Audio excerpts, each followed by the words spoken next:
बिहार में नरेंद्र मोदी की हार पर पाकिस्तान के मन में लड्डू फूट रहे हैं, लेकिन अब हम राहुल गांधी के मन में फूट रहे उन लड्डुओं का विश्लेषण करेंगे जो राहुल गांधी के राजनीतिक स्वास्थ्य के लिए काफी हानिकारक हो सकते हैं। बिहार के चुनावी नतीजों से सबसे ज्यादा खुश हैं लालू प्रसाद यादव। नरेंद्र मोदी को हराकर नीतीश कुमार भी बहुत खुश हैं।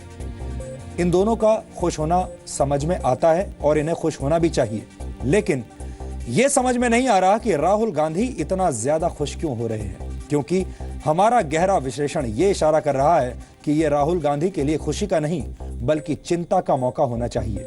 सबसे पहले हम आपको कल की तस्वीरें दिखाते हैं जब बिहार चुनाव के नतीजे सामने आने के बाद राहुल गांधी मीडिया के कैमरों के सामने आए थे। राहुल गांधी के चेहरे पर काफी चौड़ी मुस्कान यानी एक्स्ट्रा वाइड स्माइल थी और यह मुस्कान होनी भी चाहिए, क्योंकि खुद राहुल गांधी की पार्टी कांग्रेस को बिहार में बड़ी कामयाबी मिली और पार्टी ने बिहार में पिछली बार की 4 सीटों के मुकाबले इस बार 27 सीटें जीती। चुनाव के नतीजे आने के बाद सबसे पहले मीडिया के सामने राहुल गांधी ही आए थे। इस मामले में लालू यादव और नीतीश कुमार भी राहुल गांधी से पीछे रह गए थे। मीडिया के सामने आते ही राहुल गांधी ने सीधे नरेंद्र मोदी पर निशाना साधना शुरू कर दिया था। यहां आपको राहुल गांधी की कल वाली खुशी और उनका कल वाला अंदाज देखना चाहिए। प्रधानमंत्री बने हैं, अब आप वायदे बंद कीजिए, भाषणबाजी बंद कीजिए, कैंपेनिंग बंद कीजिए और काम शुरू कीजिए, क्योंकि हिंदुस्तान 1 साल रुक गया है, ठहर गया है आपके लिए। आपकी गाड़ी स्टार्ट नहीं हो रही है, गाड़ी को स्टार्ट कीजिए और एक्सेलरेटर दबाइए।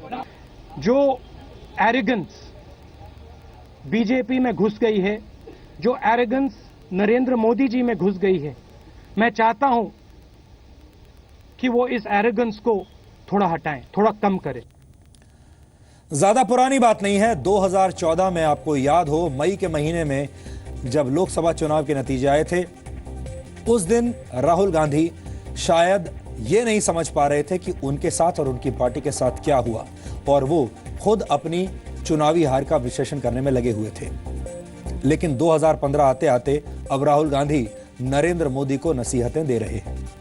दरअसल राहुल गांधी खुद को नरेंद्र मोदी के सबसे बड़े राजनीतिक प्रतिद्वंदी के तौर पर देखते हैं और उन्हें लगता है कि नरेंद्र मोदी की जगह अगर कोई ले सकता है तो वही ले सकते हैं। लेकिन राहुल गांधी को शायद यह अंदाजा नहीं है कि बिहार में महागठबंधन की जीत ही उनके लिए आगे चलकर एक बड़ी मुसीबत खड़ी करने वाली है। अनजाने में ही सही, राहुल गांधी ने राष्ट्रीय राजनीति में अपना विकल्प नीतीश कुमार के रूप में खुद ही देश के सामने पेश कर दिया है। 2019 के चुनाव में नरेंद्र मोदी के खिलाफ नीतीश कुमार का नाम सबसे बड़ी चुनौती बनकर उभर सकता है अगर सब कुछ ठीक ठाक चलता रहा और नीतीश कुमार ये काम राहुल गांधी के कंधों पर पैर रखकर ही करेंगे। बिहार चुनाव के बाद जिस तरह से गैर बीजेपी राजनीति अब शुरू होने वाली है, जिस तरह की गैर बीजेपी राजनीति शुरू होने का अनुमान अब लगाया जा रहा है, उस स्थिति में 2019 के लोकसभा चुनाव की दावेदारी को अगर देखें तो विपक्ष की तरफ से सबसे बड़े दावेदार राहुल गांधी नहीं बल्कि नीतीश कुमार हो सकते हैं, क्योंकि नीतीश कुमार के अनुभव के सामने राहुल गांधी कहीं नहीं टिकते। नीतीश कुमार कैबिनेट मंत्री रह चुके हैं, केंद्र में सरकार का हिस्सा रह चुके हैं, बिहार के मुख्यमंत्री रह चुके हैं और उन्हें राष्ट्रीय राजनीति और गवर्नेंस का लंबा अनुभव है, जबकि राहुल गांधी को गवर्नेंस का कोई अनुभव नहीं है। राहुल गांधी को अगर अपनी पार्टी में कोई पद मिला भी है तो वो उनके परिवार की वजह से ही मिला है। और एक सबसे बड़ी बात यह है कि नीतीश कुमार अपने परिवार की वजह से राजनीति में नहीं है, लेकिन राहुल गांधी अपने परिवार की वजह से ही राजनीति में अभी हैं। और अगर आप राजनीति में अनुभव को कंपेयर करें दोनों नेताओं के, तो नीतीश कुमार का अनुभव राहुल गांधी से कहीं ज्यादा है। लेकिन जो कॉमन फैक्टर है दोनों के बीच में वो यही है कि नीतीश कुमार भी एक धर्मनिरपेक्ष चेहरा बनकर आ सकते हैं और राहुल गांधी भी धर्मनिरपेक्ष पार्टियों की पसंद बन सकते हैं। लेकिन अगर ओवरऑल कंपैरिजन आप देखें तो नीतीश कुमार राहुल गांधी पर कहीं ज्यादा भारी पड़ते हैं। नीतीश कुमार को आगे बढ़ाकर एक तरह से राहुल गांधी हमेशा के लिए लीड रोल से हटकर सपोर्टिंग रोल में चले गए हैं। यानी राहुल गांधी को राजनीति की राष्ट्रीय पिक्चर में आगे चलकर सपोर्टिंग रोल तो मिल सकता है, लेकिन लीड रोल मिलना उनके लिए बहुत मुश्किल हो जाएगा और इस बात का अंदाजा शायद उन्हें अभी नहीं होगा। वैसे बिहार चुनाव में जीत के बाद राहुल गांधी के चाटुकारों ने उन्हें कांग्रेस अध्यक्ष बनाने का राग एक बार फिर से अलापना शुरू कर दिया है। हो सकता है कि राहुल गांधी अपनी मां सोनिया गांधी की तरह रिमोट कंट्रोल वाली पॉलिटिक्स करने की कोशिश करें, लेकिन इसके लिए अभी राहुल गांधी को और परिपक्व होने की जरूरत है। इसलिए हम ये कह रहे हैं कि बिहार चुनाव में जीत पर लालू यादव और नीतीश कुमार की तरह राहुल गांधी को अभी खुश नहीं होना चाहिए, क्योंकि एक तरह से राहुल गांधी ने कुल्हाड़ी पर ही अपना पैर मार दिया है। इस राजनीति में सबसे बड़ी भूमिका लालू यादव की होगी, इसलिए सबसे ज्यादा खुश लालू प्रसाद यादव हैं। आपको याद होगा, बिहार में गठबंधन से पहले राहुल गांधी ने ही लालू प्रसाद यादव पर यह दबाव बनाया था कि वो नीतीश कुमार को मुख्यमंत्री पद के उम्मीदवार के तौर पर स्वीकार कर लें।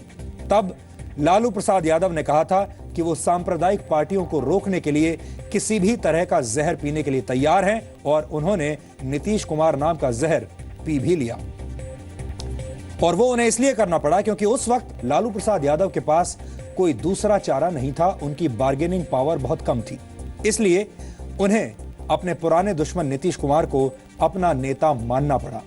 लालू के दिल में ऑर्डिनेंस वाला वो घाव भी अभी भरा नहीं होगा जो राहुल गांधी ने उन्हें दिया था। आपको याद होगा, राहुल गांधी ने एक ऑर्डिनेंस फाड़ने की बात की थी और उसको रोक दिया था। अगर वो ऑर्डिनेंस आ गया होता तो लालू यादव को कानूनी रूप से राहत मिल सकती थी, लेकिन राहुल गांधी बीच में आ गए।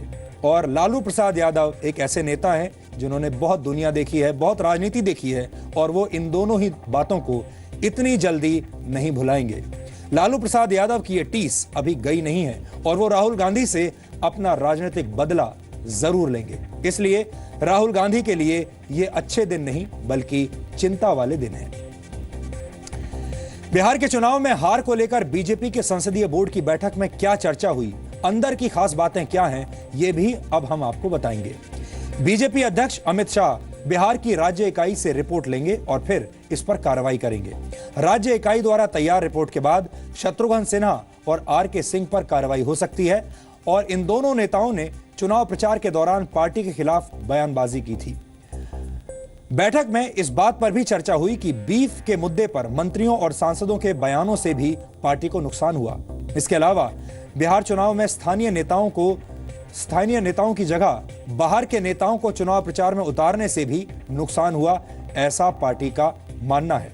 और एक और बुरी खबर शत्रुघ्न सिन्हा और आर.के. सिंह के लिए है कि इस दिवाली के बाद हो सकता है कि पार्टी उनके ऊपर कोई कार्रवाई करे।